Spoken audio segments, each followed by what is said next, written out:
Assalamualaikum warahmatullahi wabarakatuh. Selamat siang dan salam sejahtera untuk kita semua. Teman-teman sekalian, hari ini kami akan menyampaikan kinerja Hulu Migas di awal tahun 2022. Tentunya akan memuat realisasi tahun 2021 dan juga rencana tahun 2022. Pertama-tama kami mengucapkan selamat Natal dan Tahun Baru kepada teman-teman yang merayakannya. Semoga tahun 2022 ini lebih membawa kesuksesan, keberuntungan, dan kebahagiaan bagi kita semua.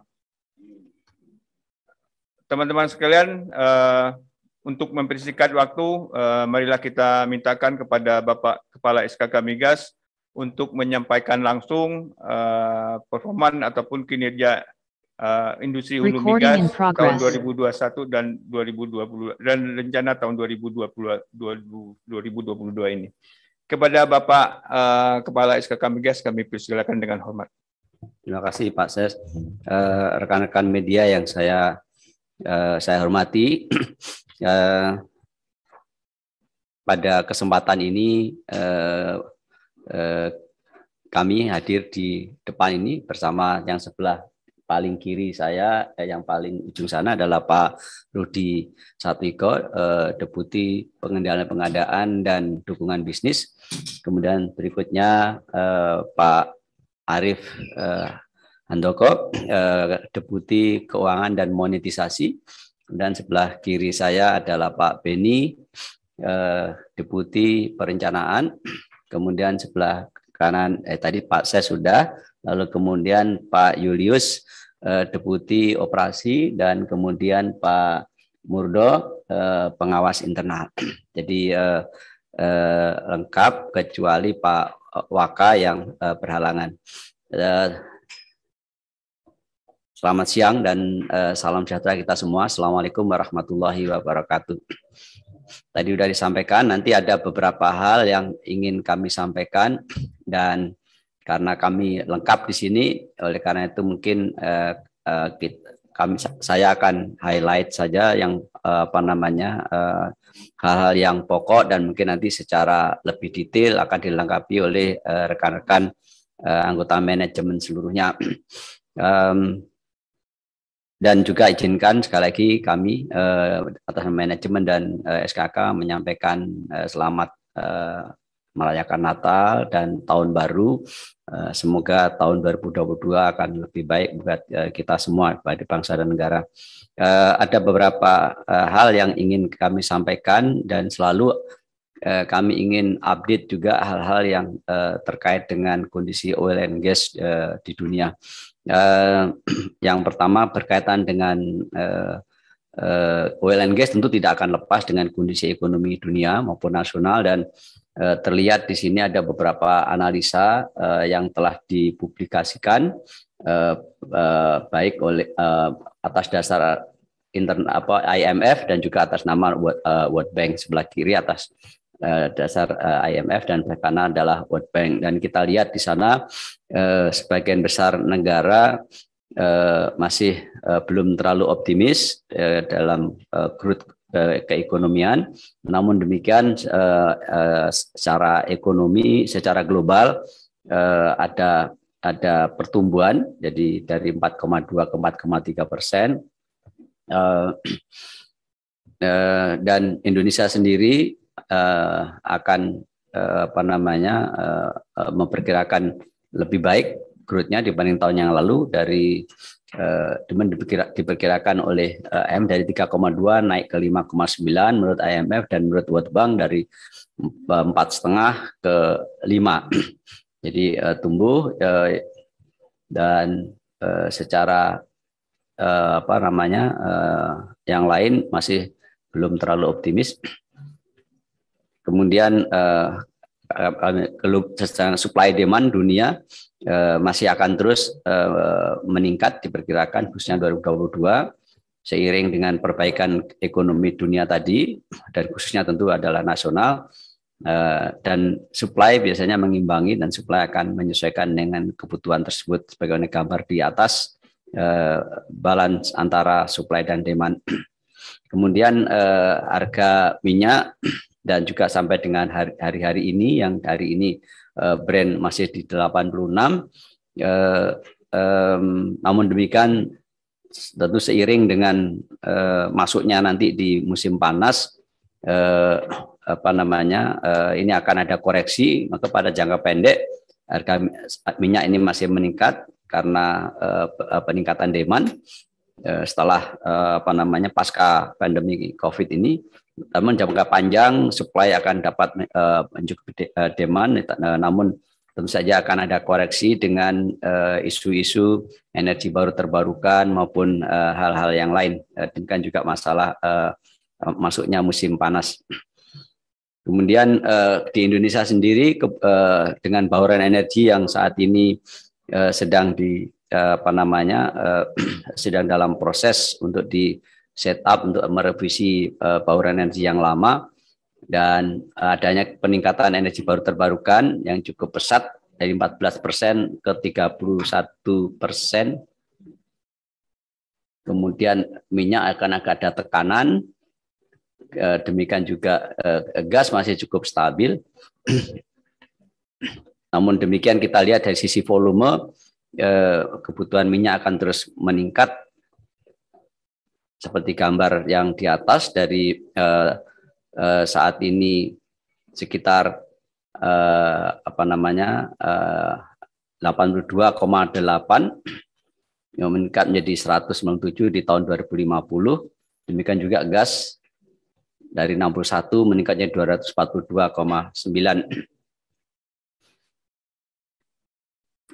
Dan tentu saja upaya-upaya untuk bisa memenuhi kebutuhan energi tersebut akan terus dilakukan, mengingat potensi Indonesia yang masih cukup besar. Kita perkirakan, sebagaimana selalu kita sampaikan kepada rekan-rekan di media, bahwa masih baru sekitar 20 basin yang berproduksi dari 128 basin yang ada di Indonesia. 27 basin sudah dilakukan pengendalian dan terjadi ada discovery. Tentu saja discovery ini masih dalam hitung-hitungan untuk bisa masuk kepada tingkat plan of development dari aspek keekonomian. Sedangkan untuk 12 basin masih belum ditemukan, jadi tidak ketemukan discovery. Sedangkan masih ada 69 basin yang masih belum dilakukan pengeboran, jadi belum selesai. Jadi ini adalah potensi yang bisa kita lihat ke depan. Dan pemerintah sendiri sudah menetapkan strategi untuk menuju 1 juta barel oil per hari dan 12 billion cubic feet per hari di tahun 2030 dengan 5 strategi utama, yakni optimalisasi produksi lapangan yang existing, transformasi sumber daya kontingensi ke produksi, mempercepat chemical EOR, kemudian menggalakkan kegiatan eksplorasi dan mempercepat perbaikan regulasi melalui one door service policy maupun perbaikan insentif di hulu migas. Jadi perbaikan fiskal term yang dalam proses terus, sudah ada yang sudah selesai dan masih terus kendalikan adalah perbaikan fiskal perpajakan, penetapan harga DMO, kemudian pembebasan atau keringanan branch profit tax, seperti pembebasan pajak apabila reinvestasi profit tersebut di Indonesia, kemudian penerapan tarif pajak sesuai dengan tax treaty. Kemudian untuk menuju ke sana, Hulu Migas Indonesia juga sudah menetapkan Renstra hingga 10-15 tahun ke depan, yakni Renstra IOG 4.0. Ada 10 pilar, ada 24 program kunci, 80 target lebih, dan 200 action plan. Ini semua dalam rangka bagaimana kita memperbaiki dari seluruh aspek di hulu migas ini. 4 pilar adalah untuk kegiatan aktivitas operasional, kemudian satu pilar untuk peningkatan supplier competitiveness, dalam hal ini adalah national capacity, dan satu untuk aspek lingkungan. Ada 4 enabler yang dibutuhkan untuk itu, baik masalah people, proses maupun teknologi. Saya kira itu, dan untuk itu program 1 juta barel oil per hari dan 12 BCFD sudah merupakan program yang tidak ada kata mundur. Kita harus terus berjuang untuk menuju ke sana, dan dengan strategi yang sudah diarahkan oleh pemerintah tadi, oleh Bapak Presiden dan pemerintah secara keseluruhan. Upaya-upaya meningkatkan produksi jangka menengah dan jangka panjang kita akan lakukan, mengurangi current account deficit, nanti tentu saja manfaatnya ke sana, menjaga ketahanan energi, dan peningkatan investasi dalam negeri yang akan kita lihat dari upaya-upaya tersebut. Kemudian kami masuk di kinerja untuk 2021 dan target 2022. Tentu saja apa yang kami expose ini merupakan kelanjutan dari preskons yang telah dilakukan di minggu yang lalu di Kementerian SDM yang langsung dipimpin sendiri oleh Pak Menteri ESDM. Sebagaimana kita tahu bahwa capaian tersebut antara lain berupa reserve replacement ratio, lifting gas, kemudian cost recovery sendiri, penerimaan negara, dan investasi. Kalau kita lihat reserve replacement, kita bisa mencapai target di atas 100%, yakni 116%, sedangkan oil and gas kita mencapai 96%, di mana minyak di 93,7% dan gas di 97,6% dari target yang telah ditetapkan di APBN. Beberapa ini kami akan sampaikan beberapa hal terkait dengan capaian ini. Ada beberapa proyek yang terpaksa mundur seperti Tangguh Train 3, JTB, dan lain sebagainya yang membuat terganggunya tersebut, dan kemudian dampak dari pandemi di 2020 serta beberapa hal yang lain nanti akan kita lihat. Upaya-upaya cost recovery sebagai penyeimbang itu kita bisa menekan sehingga realisasinya sekitar 94,4%. Penerimaan negara cukup bagus, tentu saja salah satunya di samping efisiensi yang kita upayakan adalah dampak dari kenaikan harga minyak dunia yang cukup besar. Kemudian investasi mencapai 10,7 atau sekitar 11 billion persen, dan itu adalah sekitar 86,4%, karena ada beberapa hal yang dihadapi. Kemudian ya saya kira insiden rate masih dalam dalam kendali cukup bagus, seperti tergambar di atas. Bahwa di tahun 2021 insiden rate adalah 0,18, dan itu tentu saja jauh di atas 0,9 yang kita pakai sebagai toleransi, jadi di bawah 0,9 target kita. Jumlah kecelakaan kerja 58,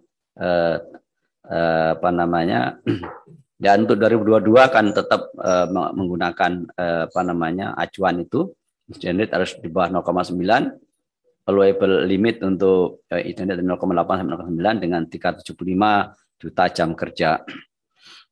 Kemudian reserve replacement ratio tadi sudah kami singgung, nanti detailnya biar Deputi Perencanaan menyampaikan. Lanjut.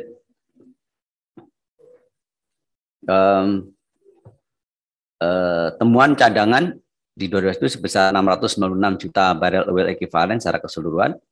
Kemudian untuk R3 2022 kita mentargetkan adalah 1.392 juta barel oil equivalent atau 1,3 atau 1,4 billion barel oil equivalent untuk 2022. Jadi lebih tinggi diharapkan dibandingkan dengan tahun yang lalu.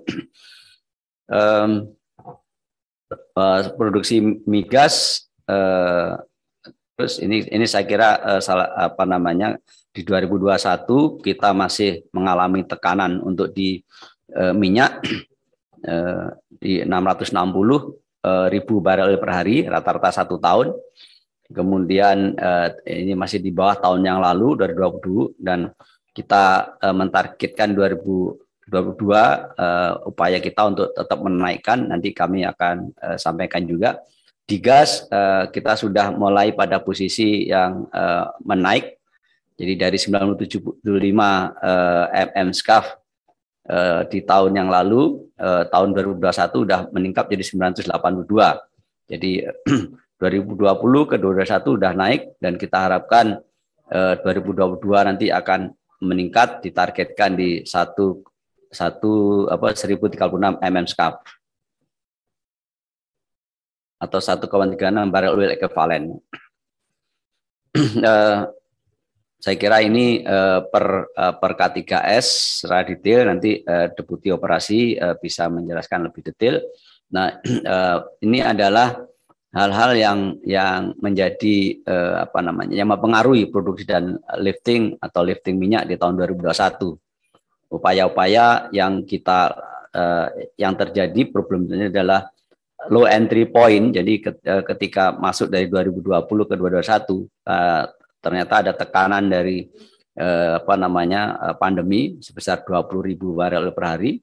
Dari unplanned shutdown, ada beberapa kejadian unplanned shutdown 9.100 barel per hari, dan dari kegiatan pengeboran dan workover yang delay karena berbagai urusan di K3S, masing-masing K3S mengakibatkan kehilangan sekitar 20.400 barel oil per hari. Kemudian beberapa proyek yang delay fill on streamnya menyebabkan kehilangan 4.800 barel per hari.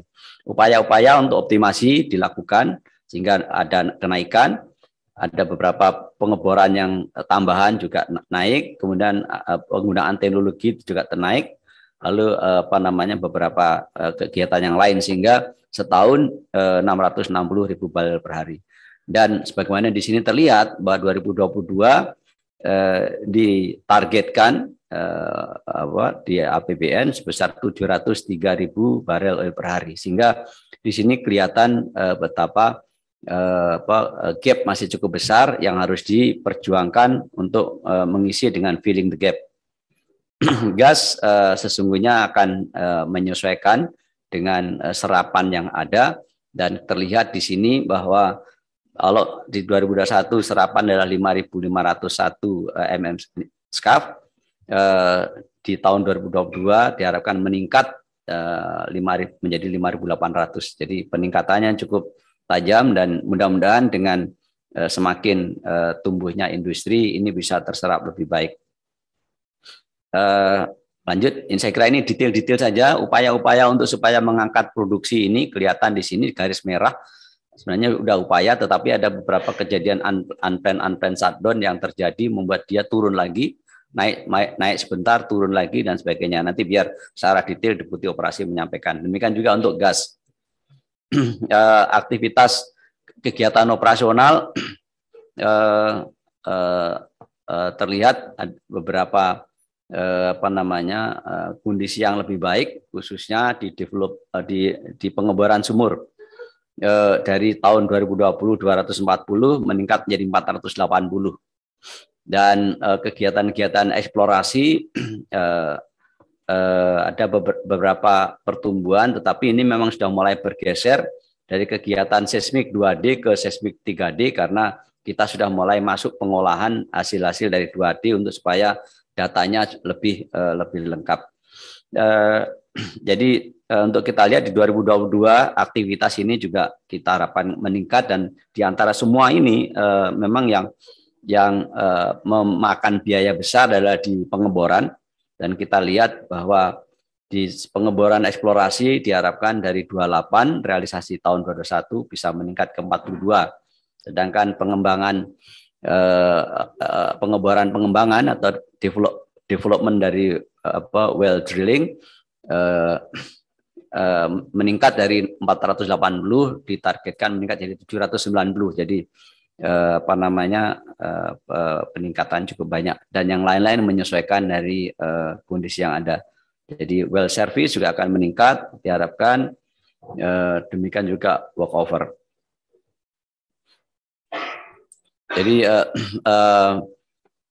temuan sumur, jadi penemuan cadangan atau penemuan dari sumur-sumur eksplorasi discovery yang kita dapatkan, kita lihat bahwa success story di Indonesia ini masih cukup tinggi ya, 55% dari 20 sumur yang dibor, 12 discovery. Ini 55%, sedangkan angka di dunia itu sekitar 23-30%. Jadi ini cukup tinggi sukses rasionya. Tentu saja kita harapkan ini bisa lebih aktif lagi supaya mengambil sumur-sumur yang barangkali resikonya lebih tinggi tapi bisa memberikan tambahan cadangan yang lebih besar. Jadi ini penambahan di 2021 dari Hidayah 1, dari Maha 2, dan Singa Laut 2, dan Kuda Laut 2. Total memberikan tambahan cadangan 224 juta barel oil equivalent.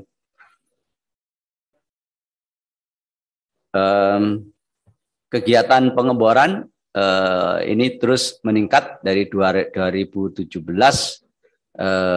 hingga 2022. Ini terlihat bahwa 2017 sempat hanya 117, kemudian meningkat sampai 322, sebenarnya sudah meningkat cukup bagus, tapi terpukul di pandemi di 2020, 2040, dan 2021 sudah meningkat menjadi 480, jadi sudah 2 kali lipat, dan insya Allah akan meningkat lagi di 790 target kita, mudah-mudahan di atas 800. Lanjut di cost recovery, upaya-upaya efisiensi terus kita lakukan, nanti biar Deputi Keuangan dan Monetasi bisa menjelaskan lebih detail. Lanjut, investasi di hulu migas di 2021 ada peningkatan dibanding 2020, tetapi belum terlalu signifikan. Memang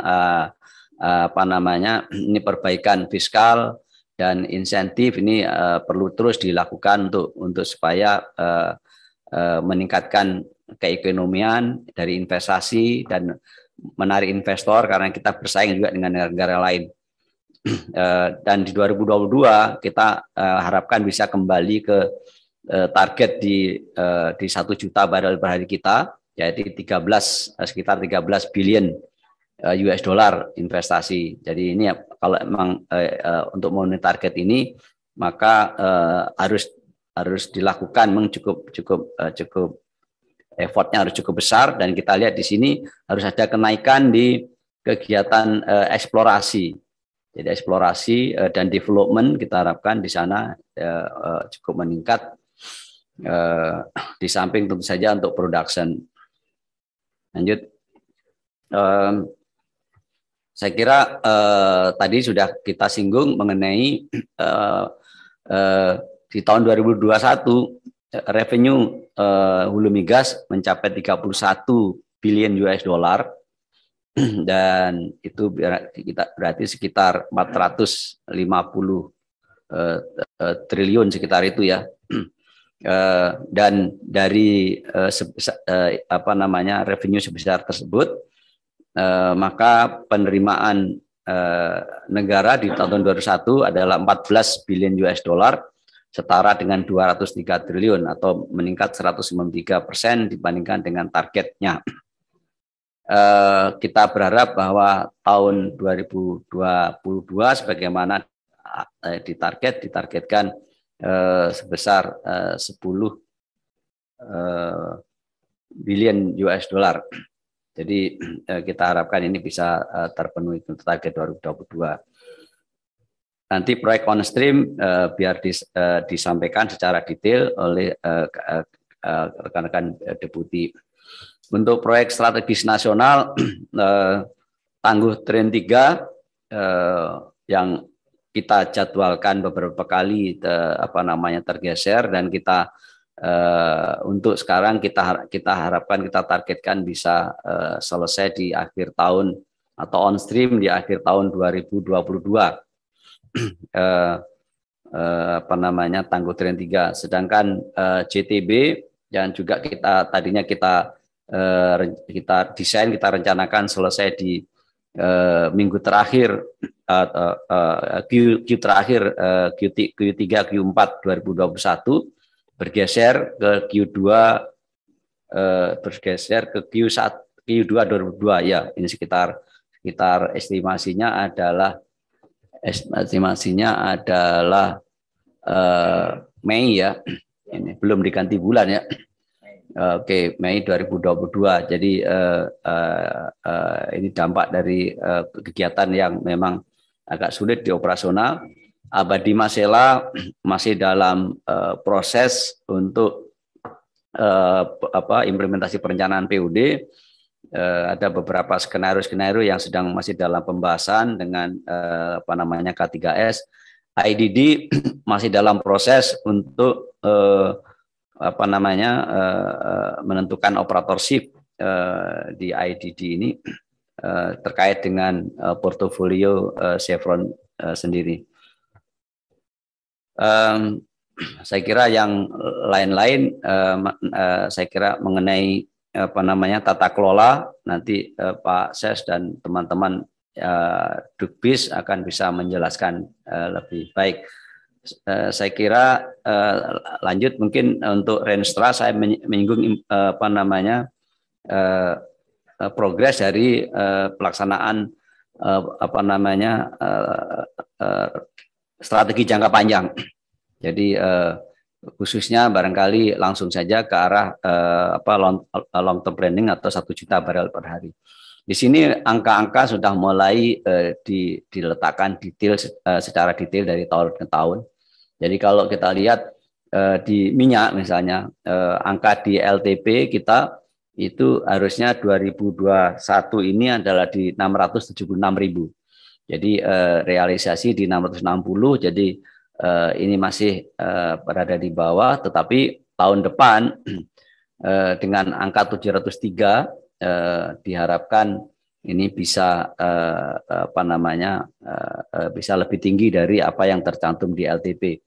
Jadi kalau nggak salah di sini sekitar 683-an ini ya. Titiknya ketutup dengan titik itu angkanya. Jadi kelihatan bahwa dari gambaran ini yang selalu ditanyakan rekan-rekan di media, apakah posisi sekarang masih on the track dari program 1 juta barrel per hari. Jadi kita masih berada di situ. Bahkan di gas kita sedikit lebih baik karena targetnya tadinya 5.300, tapi realisasi di tahun 2021 ini adalah 5.500. Sedangkan nanti di tahun 2022 yang ditargetkan jadi 5.500 di LTP ini, kita target yang kita akan capai adalah 5.800. Jadi di gas event kita lebih baik dari apa yang kita targetkan untuk 12 PCFD dari long term planning kita. Jadi lanjut kemudian di aktivitas di pengeboran juga ini kelihatan.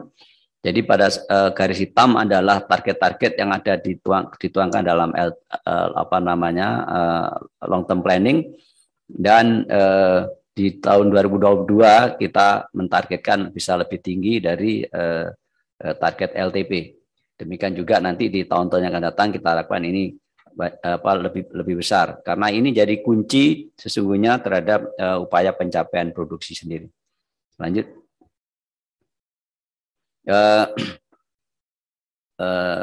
Saya kira untuk strategi kedua, ketiga, dan keempat nanti bisa dijelaskan lebih detail lagi oleh Deputi Perencanaan dalam hal ini. Saya kira demikian mungkin dari saya, dan saya akan mengalirkan untuk memberikan penjelasan lebih detail dari apa yang tadi sudah kami sampaikan, mulai dari Deputi Perencanaan. Silakan Pak Beni. Baik, terima kasih Pak. Saya menambahkan terkait yang LTP tadi ya, tolong di slide yang LTP sedikit aja.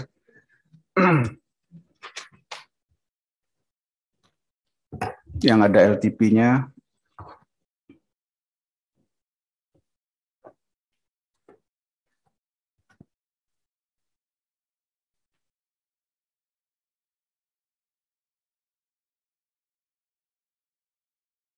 Yang 4 strategi kita mulai. Oke, mulai dari sini dulu. Tadi sudah dijelaskan oleh Pak Kepala mengenai LTP 1 juta barrel oil per day di 2030 ke yang ini. Silakan. Oke.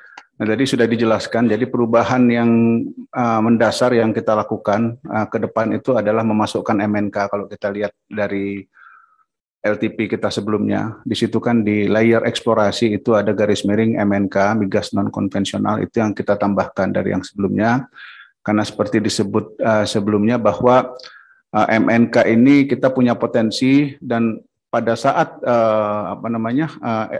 outlook LTP ini dibuat tahun sebelumnya di 2020 itu memang pengaturan mengenai MNK ini belum ada. Dan sekarang MNK itu sudah diatur lebih jelas, sehingga dengan adanya pengaturan tersebut, maka kami optimis memasukkan MNK di LTP ini. Karena MNK ini secara potensi ada, memang perlu dukungan regulasi, termasuk tadi disebutkan Pak Kepala, terkait dengan fiskal, yang harus berubah secara signifikan nanti di MNK ini, sehingga MNK yang potensinya sudah diidentifikasi tersebut memang kemudian dapat kita produksikan, sehingga kita masukkan di LTP yang versi yang update ini. Itu yang pertama terkait dengan update LTP yang menambahkan MNK. Kemudian yang strategi pertama, nah ini strategi pertama terkait improving asset value, tadi disampaikan pencapaian-pencapaian yang sudah dilakukan sepanjang tahun 2021. Sebagaimana kita ketahui 2021 semester pertama khususnya itu kan memang relatif challenging, di mana ada pembatasan kegiatan yang suka atau tidak suka tentunya berpengaruh terhadap kegiatan di lapangan pada saat itu. Tapi kita sama-sama memahami bahwa pada semester kedua COVID pandemi mulai terkontrol, kasus mulai menurun, sehingga aktivitas bisa lebih baik, sehingga kita paling tidak dari sisi realisasi, walaupun dalam beberapa kasus, khususnya development drilling, workover dan well service belum mencapai 100%, namun sudah mencapai rata-rata angka, kalau kita rata-ratakan di atas 80%, which is dalam situasi yang cukup menantang di tahun 2021 tersebut, itu sudah menurut kami sudah cukup baik. Itu terkait strategi 1, dan di tahun 2022 nanti juga kita merencanakan hampir sekitar 800-an sumur lah, di mana lebih tinggi sebenarnya dari asumsi yang ada di outlook LTP. Ya mudah-mudahan dengan pandemi yang semakin berkurang di tahun 2022 ini, kegiatan-kegiatan yang terkait dengan pemboran yang sekitar 800 sumur ini dapat terrealisasi. Kemudian sedikit mengenai strategi 2, saya elaborasi sedikit saja supaya nanti lebih banyak mungkin kalau ada tanya jawab. Nah ini terkait dengan transformasi resource to production. Sebagaimana kita ketahui, di tahun 2022 ini kita perkirakan RRR kita reserve replacement ratio 219% dengan asumsi beberapa POD akan disetujui sepanjang tahun 2022. Di 2021 pencapaian kita 116%. Kalau kita ingat, mungkin Bapak Ibu ingat kan kita mentargetkan sekitar 200% waktu itu. Memang ada beberapa yang miss karena tergeser persetujuannya, sehingga nanti seperti PHES dan PHKT kan bergeser dari tahun 2021, tapi kita akan setujui di tahun 2022 ini karena insentifnya sudah diberikan oleh Menteri SDM, sehingga nanti akan masuk volumenya cukup besar dari PHSS dan PHKT tersebut, sehingga akan masuk dari bagian RRR di tahun 2022 yang kita perkirakan mencapai 219% tersebut. Kemudian yang ketiga, strategi 3, sedikit elaborasi dari strategi 3 EOR, Enhanced Oil Recovery dan Water Flood. Memang kalau kita lihat dari volume, kontribusi terbesar itu memang dari chemical EOR. Mungkin masih di slide sebelumnya, di chemical EOR yang ada di Rokan. Tantangannya apa? Memang chemical EOR ini tantangannya adalah di keekonomian. Salah satunya adalah harga chemical itu sendiri gitu ya. Jadi chemical EOR ini untuk bisa dieksekusi secara ekonomis, di samping asumsi harga yang cukup moderat, asumsi harga minyak asumsi harga minyak yang cukup moderat, juga perlu asumsi harga chemical yang kompetitif. Kalau chemicalnya terlalu mahal, tentu nanti nggak akan ekonomis. Saat ini masih dalam diskusi kita mencari chemical yang terbaik supaya proyek chemical EOR khususnya di Rokan ini bisa berjalan dengan ekonomis. Tentu ada EOR yang lain dari khususnya di Rokan, ada steam plant dan lain-lain yang juga akan berkontribusi dari EOR dan water flood. Dan CO2 EOR juga akan kita dorong, ada beberapa proyek. Kalau kita lihat di list tersebut, CO2 EOR ini merupakan EOR yang paling populer dari tipe-tipe EOR yang ada, chemical, steam dan CO2 ini memang termasuk yang paling populer karena karena berpengaruh juga terhadap emisi karbon, sehingga salah satu jenis CO2 EOR yang paling favorit. Kita ada beberapa kegiatan yang terkait CO2 EOR. Kemudian yang terakhir terkait strategi 4 mengenai eksplorasi, tadi disampaikan memang ada beberapa kegiatan sepanjang tahun 2021 yang telah dilaksanakan, seperti fibrosis, subvulcanic fibrosis yang sedang berproses saat ini. Kemudian juga ada pseudo 3D processing yang juga sedang berjalan. Kemudian ada survei airborne full tensor gravity juga di Aki Megah, luasnya sekitar 60.000 km persegi. Kemudian juga ada beberapa di area Kepala Burung dan lain-lain, dan beberapa reprocessing dari KKP di Jambi Merang juga sudah proses penyerahan ke Pusdatin, dan nanti rencana terbuka untuk investor pada Maret 2022. Memang kita sangat berharap tentunya dari kegiatan eksplorasi ini yang akan mendukung LTP kita nanti dari strategi keempat ini. MNK sendiri tadi disampaikan Pak Kepala, fiskal term juga sedang digodok. Kita terus terang berharap ada perubahan fiskal term yang sangat signifikan di MNK ini, migas non konvensional ini, supaya nantinya benar-benar dapat berjalan secara ekonomis. Mungkin itu tambahan dari saya sedikit Pak Kepala terkait dengan aspek-aspek dari LTP terkait perencanaan. Terima kasih Pak Beni. Jadi rekan-rekan media tadi yang disinggung Pak Beni mengenai reserve replacement ratio, sebagaimana yang kita lihat tadi datanya dari tahun 2021 adalah 696 juta barel oil equivalent. Di 2022 kita rencanakan, kita targetkan adalah 1.392. Jadi juta barel oil equivalent. Jadi meningkat hampir 2 kali lipat dibanding dengan temuan di 2021. Tadi sudah disampaikan mengenai reason-reasonnya apa saja yang kita harapkan akan muncul di 2022. Saya kira demikian, dan kami lanjutkan yang ke operasi. Pak Julius, silakan.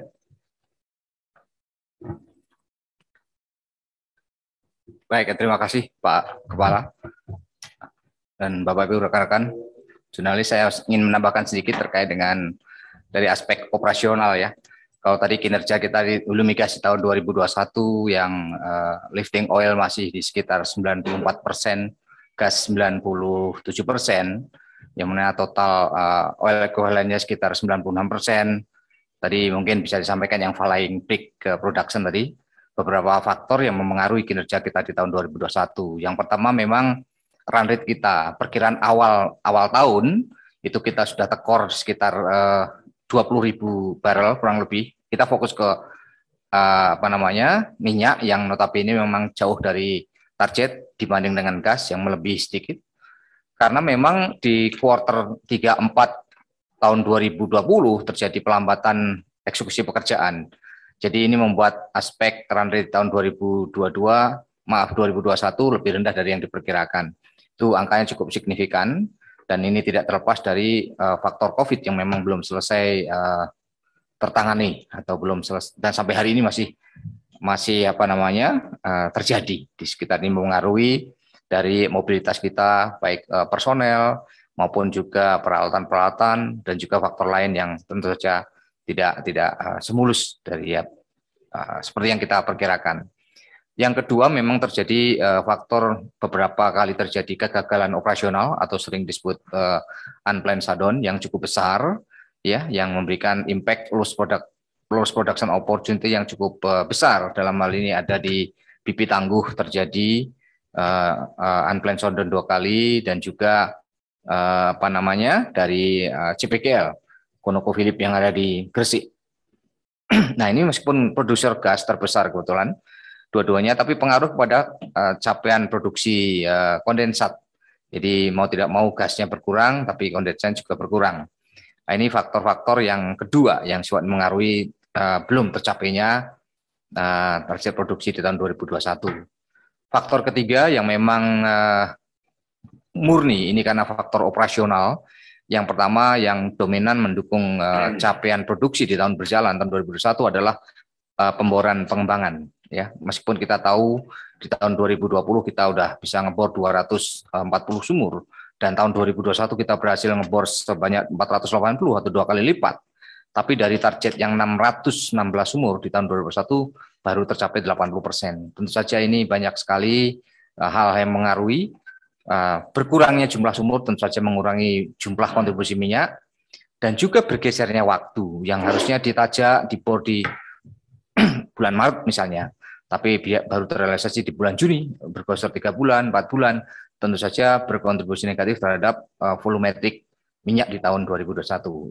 Ini terkait dengan jumlah pemboran sumur, dan ini banyak sekali faktor-faktor yang mengaruhi, dan dominantly memang dari WK Rokan yang notabene menjadi kontributor jumlah sumur yang dibor, ditajak di tahun 2021, dan akan menjadi tahun 2022 juga menjadi rekor paling banyak nanti akan melakukan pengeboran. Faktor yang ketiga memang pemboran tadi sudah saya sebutkan. Kalau yang faktor kedua tadi unplanned shutdown, ya. Terus faktor yang lainnya yang keempat memang ada beberapa proyek yang delay, yang produksi minyak cukup besar, misalnya di Bukit Tua fase 2B misalnya, ya, itu yang harusnya diproduksi di kuartal 3, kuartal 4 tahun 2021, karena satu dan lain hal, ya ini memang terjadi karena ada outbreak COVID, ya, di pertengahan tahun, dan juga terjadi di akhir tahun, itu mempengaruhi proyek mundur sampai ke Februari, kita perkirakan Februari 2002. Itu proyek-proyek minyak, penghasil minyak yang notabene harusnya on stream tepat waktu, tapi tidak bisa tepat waktu dan bergeser ke tahun 2022 ini, yang memberikan kontribusi berkurang atau loss production opportunity terhadap produksi minyak. Meskipun dari jumlah proyek kita bisa tarik lagi beberapa proyek, ya. Kalau kita lihat KPI 2021 ada 12 proyek dan kita berhasil menambah 3, tapi kontribusinya tidak terlalu besar dan tidak bisa menutup kekurangan dari produksi minyak. Jadi banyak sekali case aspek operasional, unplanned shutdown, kegagalan operasional teknis operasional di lapangan, dan ini masih berlanjut. Beberapa unplanned shutdown tadi kalau kita sering mendengar di pipa-pipa tua yang ada di ONWJ, ONWJ maupun OSES di Laut Jawa yang sering bocor, yang berkontribusi pada pengurangan kesempatan produksi atau loss production opportunity. Ini masih menjadi tantangan di tahun 2022 ini, Bapak Ibu rekan-rekan semuanya. Jadi ya kita menyiapkan dengan strategi lebih kuat lagi dalam hal mengantisipasi. Kalau dalam hal unplanned shutdown tadi kita tentu saja akan memperbaiki strategi-strategi plan maintenance-nya seperti apa, dan lebih terjadwalkan, lebih direncanakan daripada kita menghadapi unplanned atau sesuatu yang tidak kita inginkan, tidak duga terjadi. Kita tentu saja akan memperbaiki response time dan sebagainya. Nah, karena salah satunya terkait dengan maintenance, misalnya unplanned shutdown, kita akan melakukan kegiatan audit maintenance nanti tahun 2022. Semoga mobilitas kita sudah bisa berjalan, sudah diizinkan bisa banyak bergerak ke lapangan, bisa melakukan assessment supaya para KTGS punya sistem manajemen yang lebih baik sehingga bisa mengantisipasi terjadinya unplanned shutdown tadi. Saya kira untuk tahun 2022 masih cukup menantang, COVID belum selesai, dan juga targetnya lebih menantang lagi dari baik jumlah sumur yang akan dibor, sumur pengembangan, maupun jumlah proyek yang akan on stream untuk bisa memberikan kontribusi baik ke minyak maupun gas yang kita harapkan sesuai dengan target-target APBN. Demikian yang bisa saya sampaikan. Terima kasih. Terima kasih Pak Julius. Berikutnya ke Deputi Keuangan dan Monetisasi, silakan Pak Arief. Terima kasih Pak Kepala. Mohon di slide 28. Saya hanya menambahkan sedikit apa yang disampaikan Pak Kepala pada pembukaan, yaitu mengenai cost recovery. Kita lihat slide-nya, slide 28.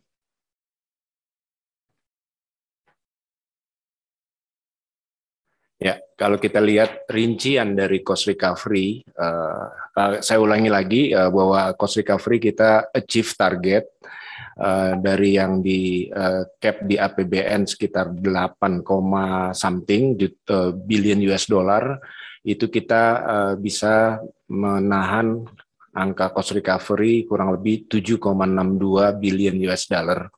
Dan kalau kita rinci, yang jadi kontrol SKK Migas adalah dari production cost dan administration cost, yaitu 4,5 billion US dollar dan 0,6 atau 600 juta US dollar. Itulah yang kita kontrol. Di samping ada beberapa yang memang sudah ditetapkan di PAC-nya, seperti investment credit, unrecovered cost, kemudian juga depreciation yang sudah ditetapkan di PSC. Begitu penerimaan masing-masing K3 sudah mencukupi, mereka bisa langsung cost recovery tadi unsur-unsur investment credit, unrecover, depresiasi. Nah, itulah yang kita kontrol dan kita bisa mencapai 7,62 billion US dollar. Ini taksasi atau sampai 2021 belum termasuk mengenai beban cost recovery yang menjadi penerimaan negara seperti pajak tidak langsung dan biaya pemanfaatan aset yang uangnya langsung masuk ke negara. Itu dari cost recovery. Kemudian slide 30. Selanjutnya mengenai penerimaan negara, saya juga tambahkan sedikit penjelasan yang sudah disampaikan Pak Kepala. Kita achieve penerimaan negara sebesar 14 miliar US dollar atau setara 203 triliun, dan ini 193% dari target. Mostly ada kontribusi dari LNG ekspor, ya, kurang lebih kita juga pernah mencapai penjualan 4,5 kargo yang harganya cukup fantastis, hampir $30 per MMBTU. Jadi kalau di total 4,5 kargo ini menyumbang 400 juta US dollar untuk penerimaan negara dari oil and gas.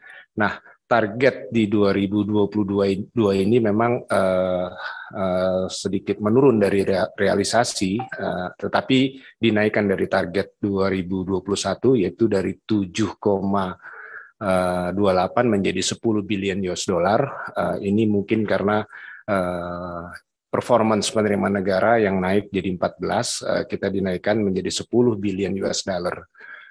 Dan ini kita akan juga tidak kalah dengan 2021 dari LNG, itu juga jadi LNG ekspor utamanya, itu juga jadi target utama kita, di samping juga mendevelop yang stranded gas untuk menaikkan penerimaan negara.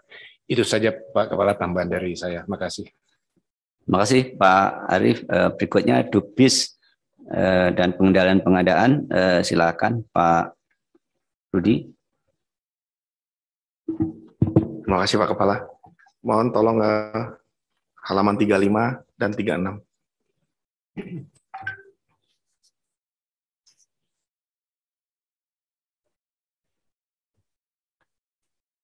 Jadi di sini kita lihat bahwa one door service policy yang ditargetkan oleh SKK Migas untuk tahun 2021 adalah selama 3 hari kerja. Dan di sini tahun ini kami ada beberapa permit atau perizinan yang harus kami proses. Di antaranya izin terminal khusus ada 7, izin penggelaran pipa bawah laut ada 6, persetujuan sarana prasarana pemanduan ada 25, persetujuan penggunaan kapal asing 31, kesesuaian tata ruang darat 7, persetujuan penggunaan hutan ada 17, persetujuan teknik lingkungan ada 11, persetujuan lingkungan atau AMDAL ada 15, dan kesesuaian tata ruang penetapan lokasi.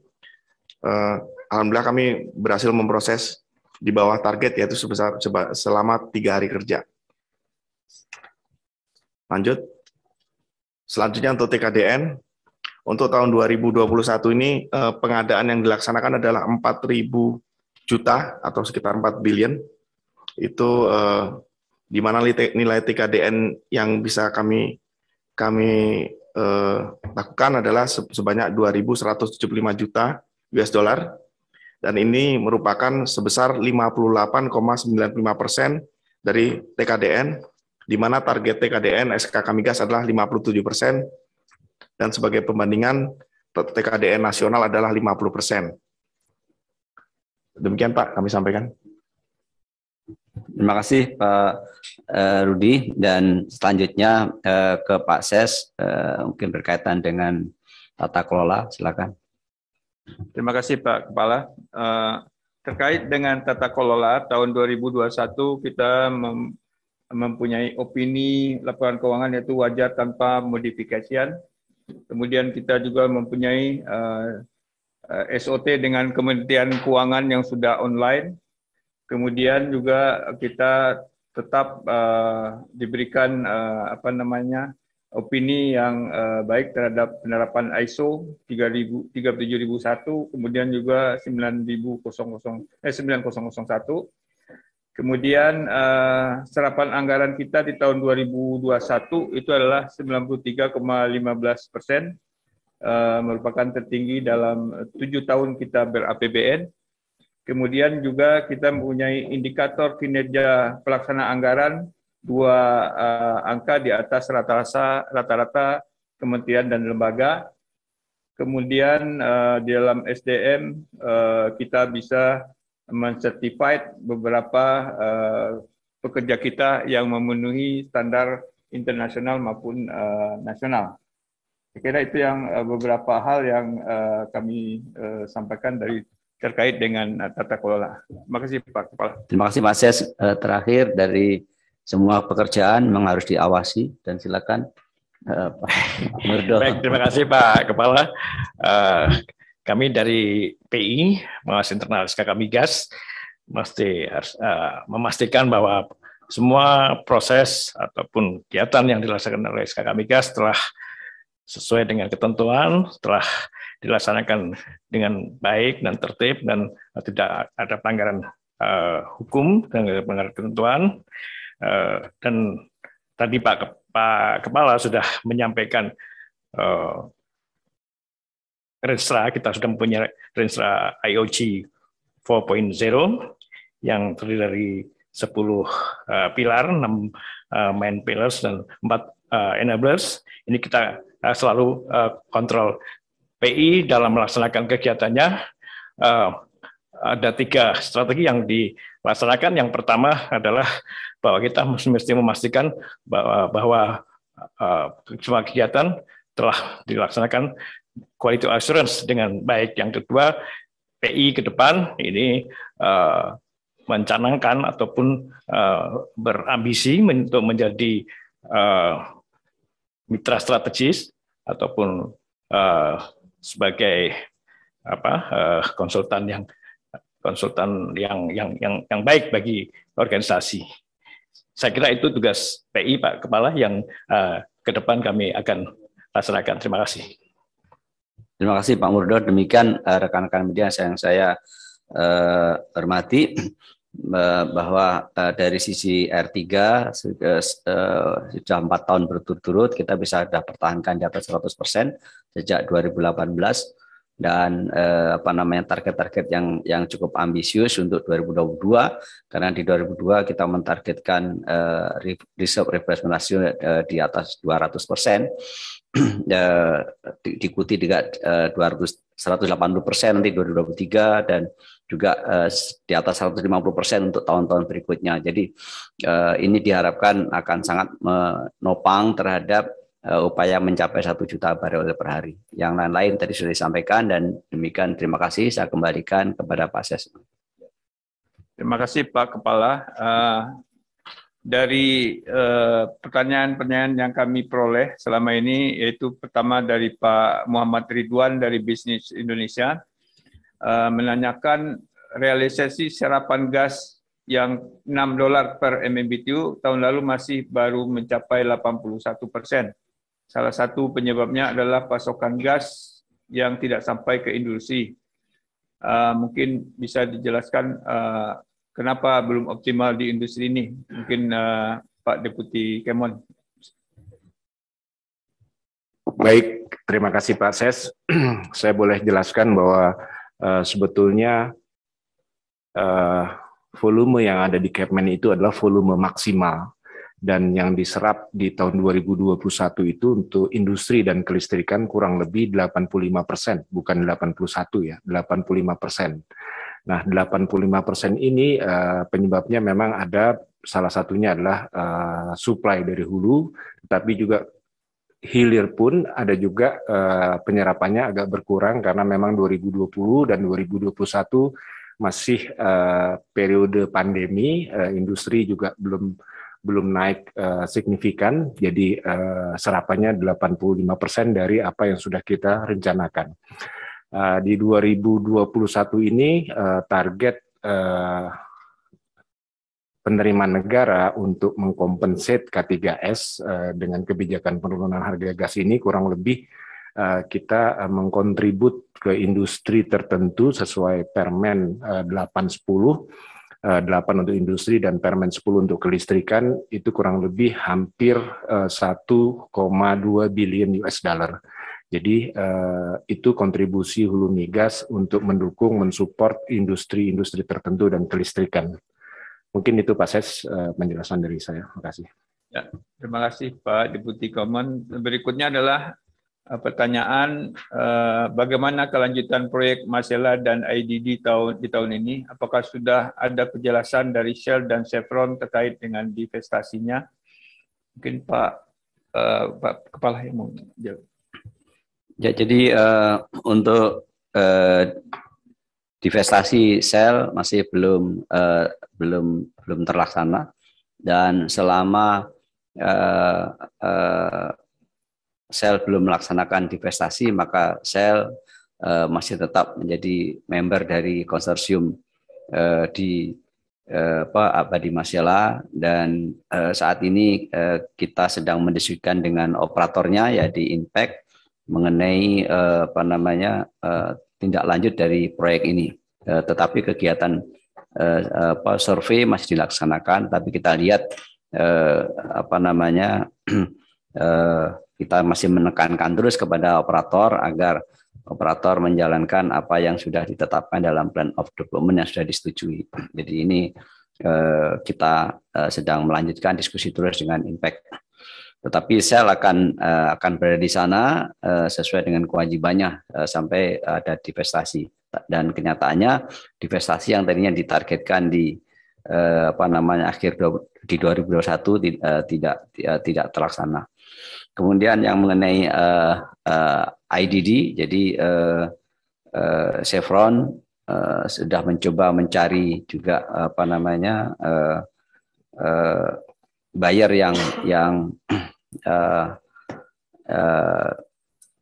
yang prefer tuh yang diharapkan, tapi juga belum terlaksana. Kami masih menunggu dari IDD. Kemarin sudah kami panggil Chevron untuk bisa segera menyampaikan kejelasan mengenai rencana implementasi PUD untuk IDD. Jadi nanti begitu segera kita dapatkan, kita akan sampaikan sesegera mungkin kepada rekan-rekan media. Terima kasih. Terima kasih Pak Kepala. Selanjutnya pertanyaan, apakah di tahun ini SKK Migas menargetkan untuk bisa menggait investor kakap untuk membuka eksplorasi baru? Mungkin Pak Deputi Perencanaan bisa menambah. Ya, baik. Terima kasih Pak Ses.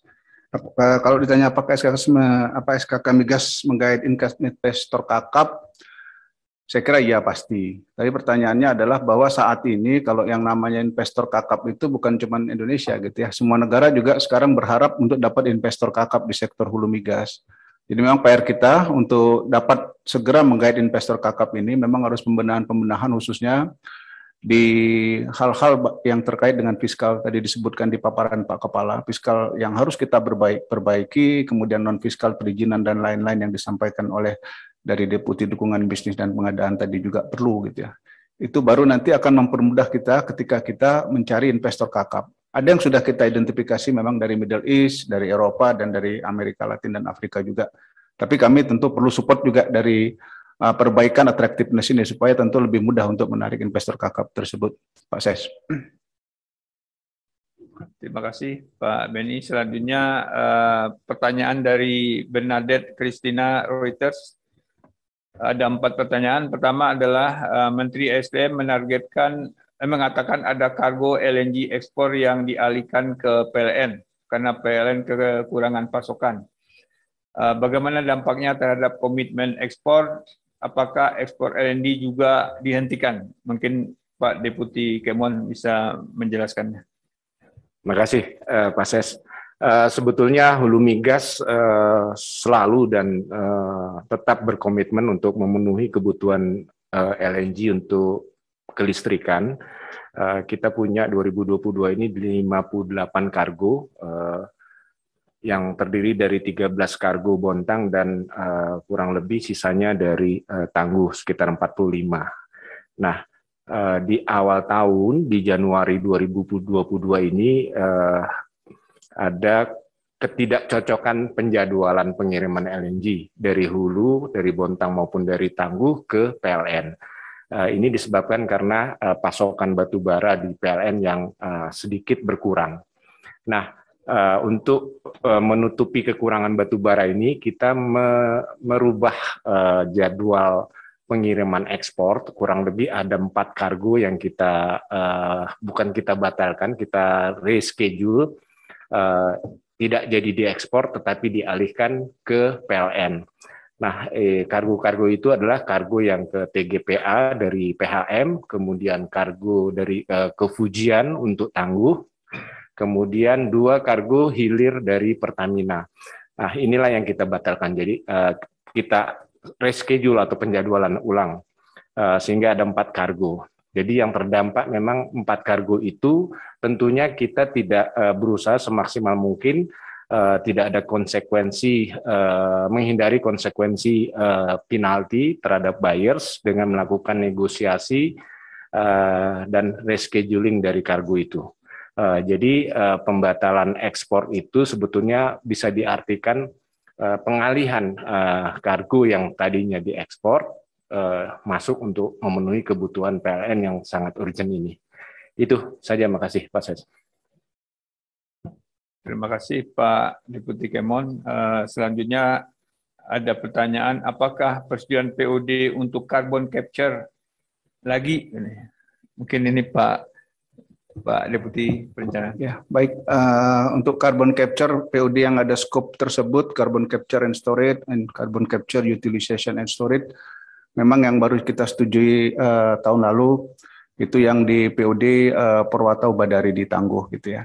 Kedepan tentunya akan banyak POD-POD yang memasukkan skop ini. Yang sudah kita identifikasi itu paling tidak abadi, masalah impact itu nanti kemungkinan akan memasukkan itu. Kemudian juga Saka Kemang yang juga sedang melakukan internal discussion untuk mempertimbangkan skop CCS ini ke depan. Mungkin 2 itu yang sudah ada di depan dan tentu akan ada beberapa lagi juga nantinya POD yang memasukkan skop CCS, CCUS ini. Terima kasih Pak Benny. Selanjutnya adalah update kondisi lapangan Marrakesh yang sempat gangguan subsurface di Q4 2021. Bagaimana dampaknya ke target produksi? Mungkin Pak Deputi Operasi bisa menjawabnya. Baik, terima kasih Pak Ses. Baik, di lapangan Marrakesh yang dioperasikan oleh KKSNI memang jadi kendala operasional ya tempo hari di kuartal 4 tahun lalu, yaitu sumur subsea Marrakesh 7 yang kedalaman seabednya sekitar 1.500-1.500 meter ya. Itu terjadi kendala dan sudah kita recover dan baru aja selesai tanggal 8 Januari kemarin. Dan ini efek produksinya tempo hari loss production opportunity sampai 60 mm SCFD. Itu terdiri dari 2 lapisan, dan lapisan yang atas teridentifikasi ada kerusakan karena ada kepasiran yang naik sehingga untuk sementara kita tutup. Terus sekarang kita produksikan dari lapisan yang bawah saja. Namun setelah kita ganti flow modulnya ya, parameter equipment yang ada di subsea 3 sekarang masih belum bisa kita operasikan secara penuh. Saat ini masih diproduksikan di 20 mmSFD supaya bertahap, dan kalau hanya lower formation aja akan produksinya sampai 30 mmSF sambil kita akan perbaiki kerusakan yang ada di formasi atas. Jadi sampai hari ini sudah berproduksi lagi per tanggal 8 Januari, namun belum full production, belum kembali ke 60 mmSF, baru sekitar 30% dan akan kita ramp up menjadi 50% dalam waktu dekat. Demikian, Pak. Terima kasih Pak Deputi Operasi. Selanjutnya ini juga mungkin ranahnya Deputi Operasi. Bagaimana update volume pasokan gas di WNTS? Mungkin dengan Pak Deputi Kemon juga. Apakah kontrak pasokan gas ke Singapura bisa dipenuhi? Baik, terima kasih Pak Ases. Ya, tempo hari terjadi gangguan operasional juga di pipeline WNTS ya, West Natuna Transmission System yang mengirim gas dari para produser di Natuna ke Singapura. Karena tempo hari ada kegagalan operasional, ada insiden, tepatnya ada insiden KKS Premier pada waktu chopper terjadi crash landing dan harus kita matikan. Dan pada saat itu terjadi shortage gas supply ke Singapura. Namun dalam waktu yang cukup singkat juga sudah kita kembalikan pada posisi normal, namun tidak bisa memenuhi seluruh permintaan atau demand yang Singapura. Tapi secara kontraktual bisa memenuhi nilai minimum yang ada di kontrak. Hal ini juga disebabkan karena ada kegiatan lain seperti ada bersamaan dengan kegiatan plant maintenance, memang kegiatan perawatan maintenance yang sudah terjadwal. Demikian juga memang ada kondisi subsurface reservoir beberapa sumur yang memang sudah terbatas untuk tidak bisa memproduksi lebih dari kapasitasnya. Jadi saat ini kita bisa memenuhi secara kontraktual minimum requirement yang diminta oleh para buyer. Mungkin Pak Deputi Keuangan bisa menambahkan, silakan. Kalau ditanya mengenai kita bisa nggak memenuhi kontrak dengan Singapura, yaitu Semgas, kita ada GSA 1, GSA 2, di mana daily kontrak quantity-nya itu kurang lebih 351 BBTUD, dan kita memasok ke mereka kurang lebih 337 BBTUD, artinya 96% dari daily kontrak quantity. Jadi cukup bagus menurut saya, walau ada tadi disebutkan Pak Deputi Operasi ada kendala yang ya harinya juga nggak banyak, loss production opportunity-nya tidak banyak. Jadi masih bagus lah performance untuk pasokan kita ke Singapura. Ditambah nanti ada potensial dari Conrad ya Pak Yulis ya kalau nggak salah, itu juga akan menambah pasokan ke Singapura yang saat ini memang masih membutuhkan gas dari kita, terutama gas pipa.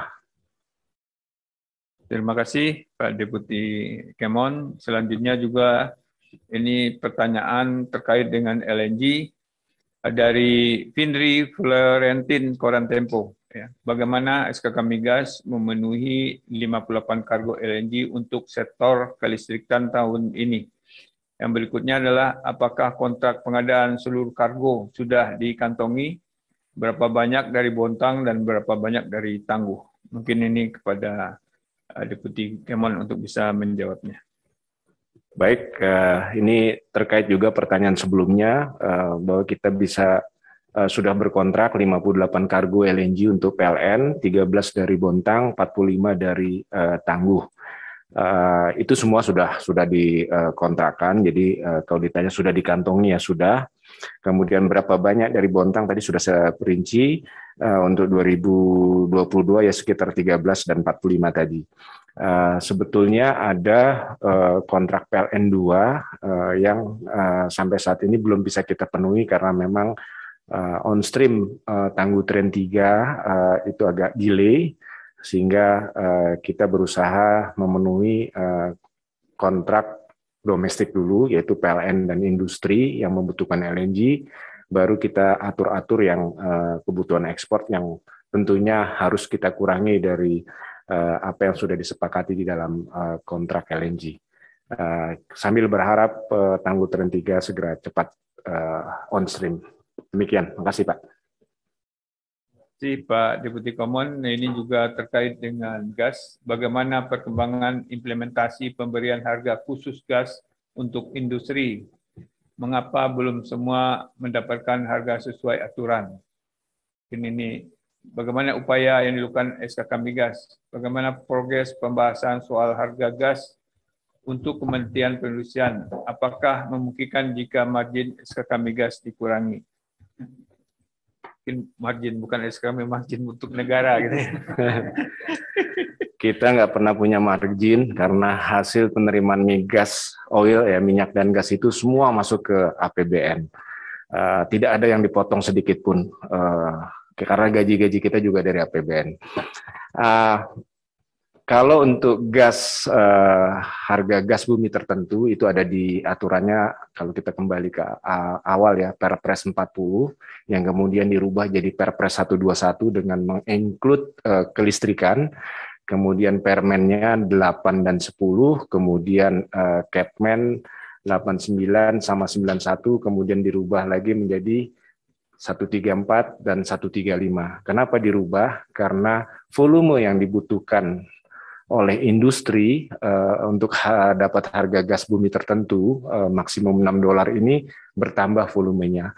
Tadi saya sudah katakan ada bukan suffering ya, ada penurunan penerimaan negara kurang lebih 1 sampai 1,2 billion US dollar di 2021, dan di 2022 kemungkinan akan bertambah lagi seiring dengan tambahnya usulan dari Kementerian Perindustrian untuk perusahaan-perusahaan yang masuk di dalam kategori 7 industri yang mendapatkan harga gas bumi tertentu.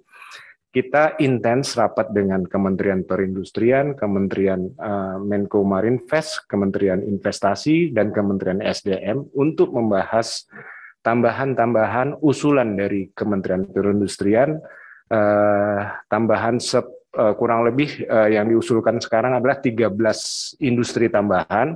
Kita masih garap, kurang lebih juga kita menyetujui baru ancer-ancer tambahan 10 industri. Ini belum final, masih kita lakukan pembahasan.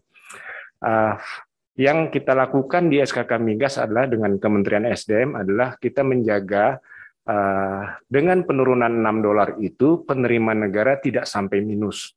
Karena kita harus menghitung apa yang diterima di Kementerian Keuangan di DJA dengan dari penerimaan migas itu dengan dikurangi kewajiban-kewajiban negara yang dilakukan oleh Dirjen Anggaran, seperti misalnya pajak PPN, reimbursement, jadi reimbursement dari K3S yang harus kita bayar.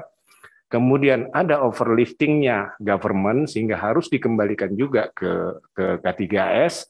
Kemudian juga ada DMO fee yang harus kita bayar juga ke K3S, termasuk juga di dalamnya ada fee penjualan minyak dan gas. Itulah yang harus kita hitung bersama Kementerian Keuangan agar kebijakan penurunan harga gas $6 ini juga tidak menjadikan penerimaan negara di sektor migas ini minus. Jadi Pak Menteri SDM selalu berpesan dipastikan dulu di Kementerian Keuangan apakah dengan kita menambah 10 jenis industri baru dengan volume yang bertambah, itu penerimaan negara setelah dikurangi faktor pengurang yang saya sebutkan tadi, sudah cukup untuk mengkompensate harga gas yang ada di hulu. Demikian penjelasan dari saya.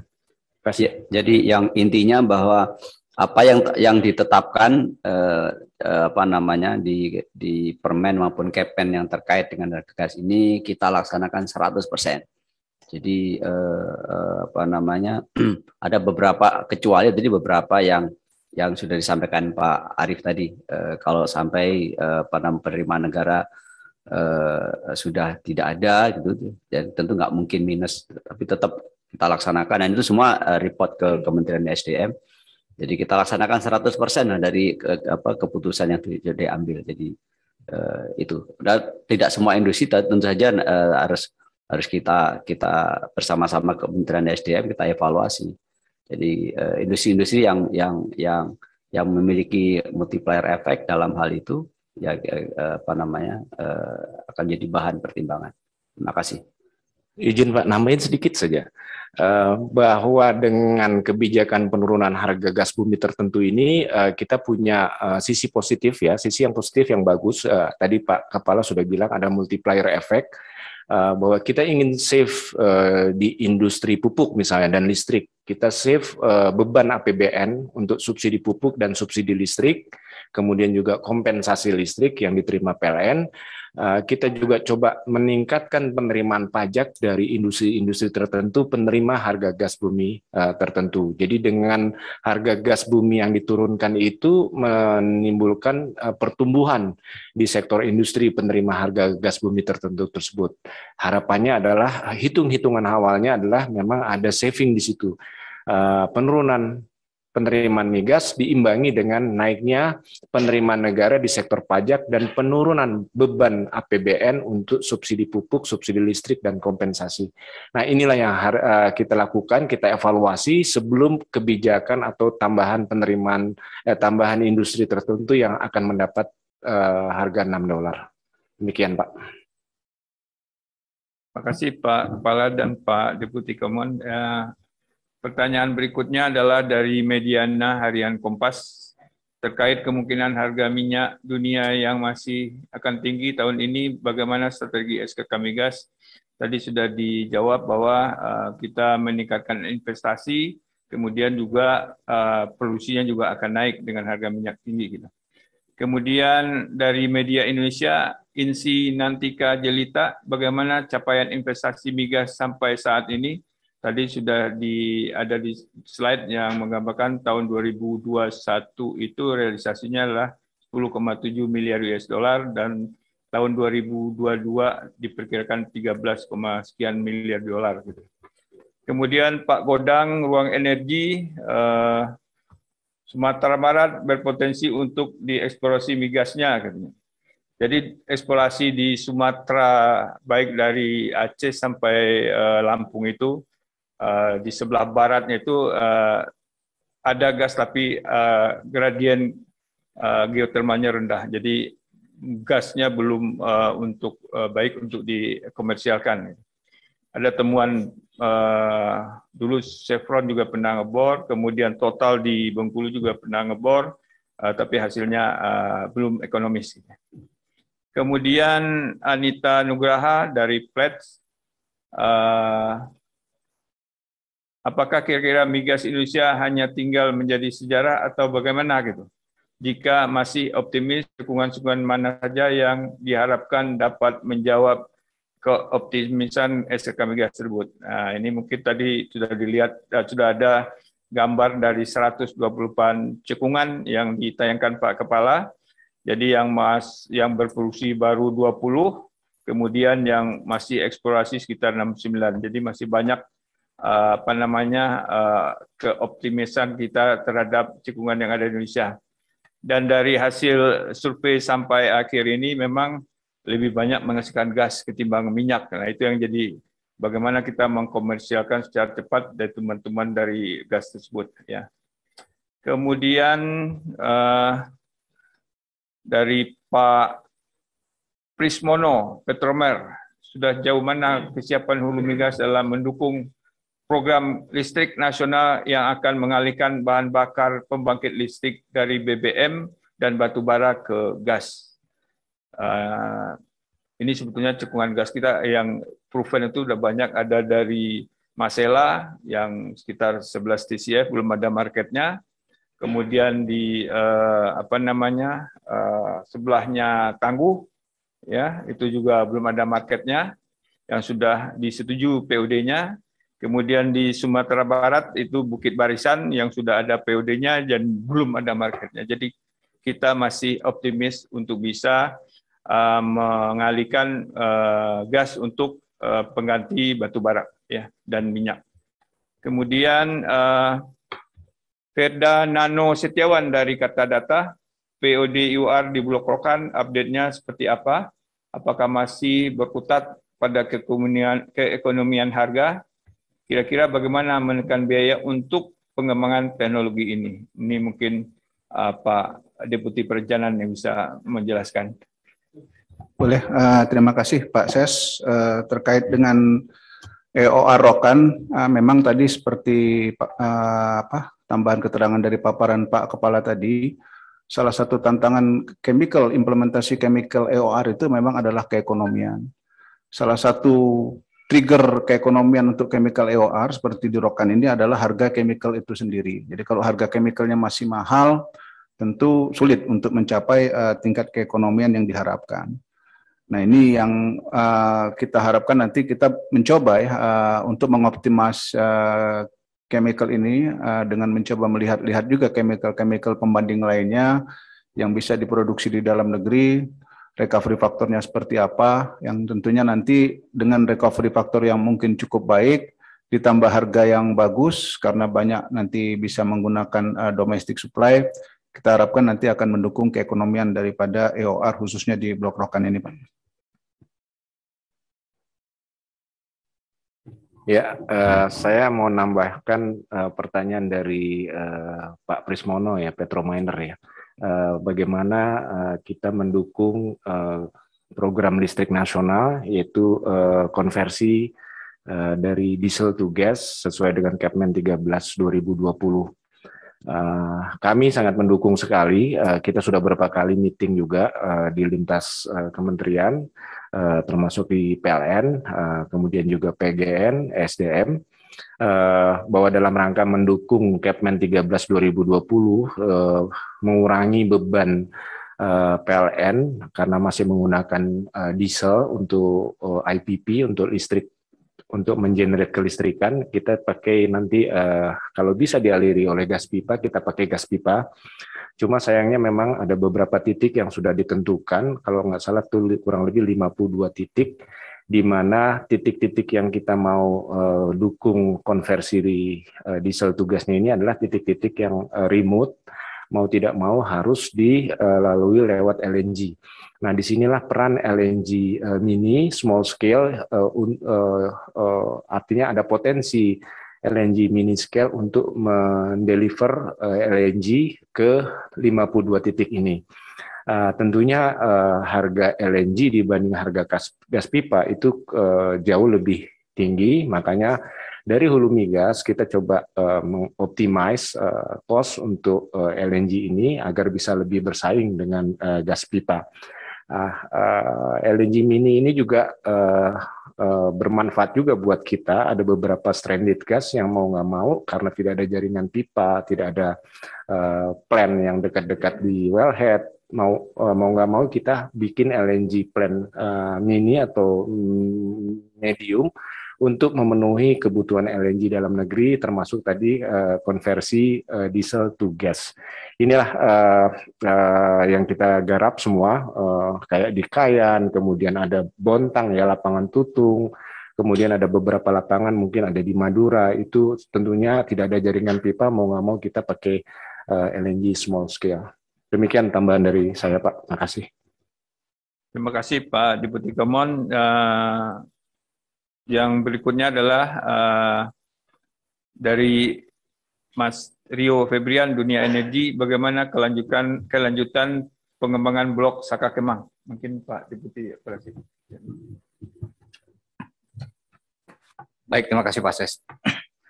Mas Rio tertarik Saka Kemang. Masih dikerjakan, saat ini baru selesai front end engineering design dan sedang kita lakukan optimasi value engineering. Jadi masih dijalankan dan memang targetnya akan menuai on stream, ditargetkan di tahun 2024. Jadi saat ini sedang melakukan optimasi value engineering dari hasil FEED yang baru saja selesai akhir tahun lalu. Demikian, singkat, jelas, padat.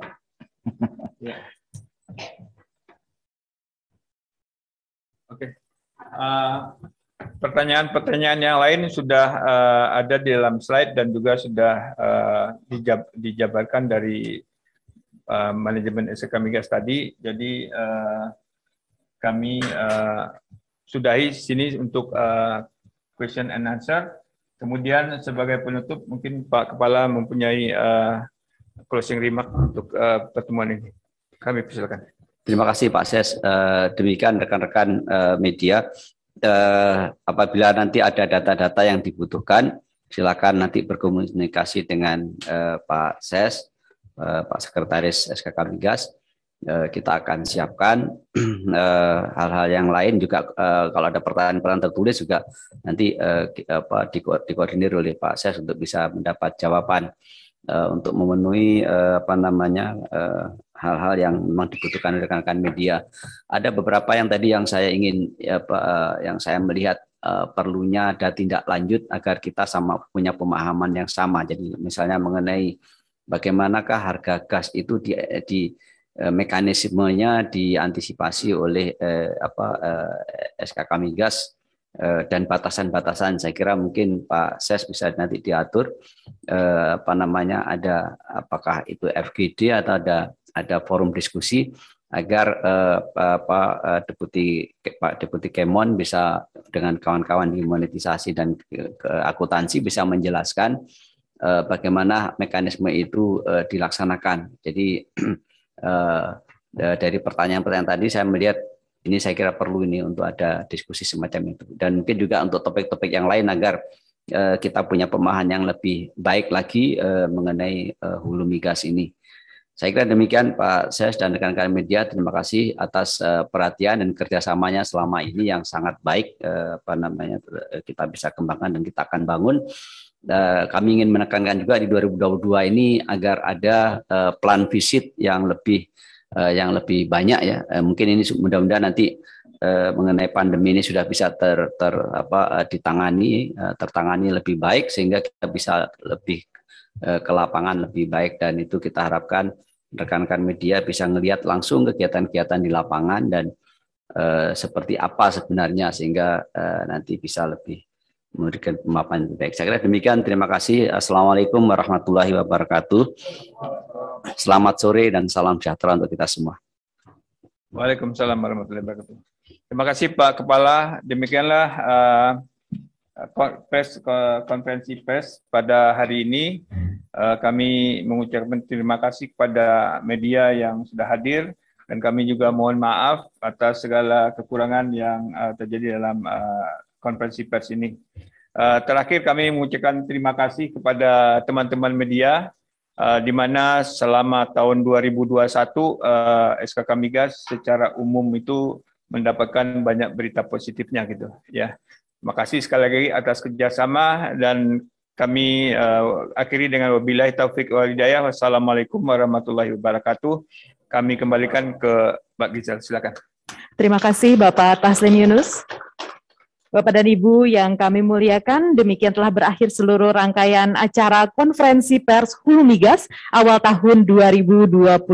Kami ucapkan terima kasih atas partisipasi aktif Bapak dan Ibu sekalian pada hari ini. Demikian wabillahi taufik wal hidayah. Wassalamualaikum warahmatullahi wabarakatuh.